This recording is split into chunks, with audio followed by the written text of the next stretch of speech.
ইনকিলাব জিন্দাবাদ জিন্দাবাদ জিন্দাবাদ জিন্দাবাদ ইনকিলাব ইনকিলাব করে দিতে চাই।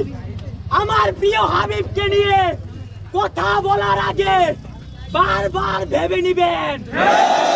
এই তাওহীদি জনতার বাপ যদি ছুটে যায়, বাংলার বুকে বা পৃথিবীর মাটিতে কোন নবী বিদ্বেষী টিকে থাকতে পারবে না।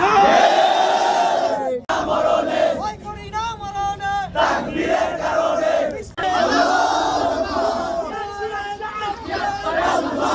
জিন্দাবাদ জিন্দাবাদ হুশিয়ার সাবধান বিশ্বনবী দুশমনেরা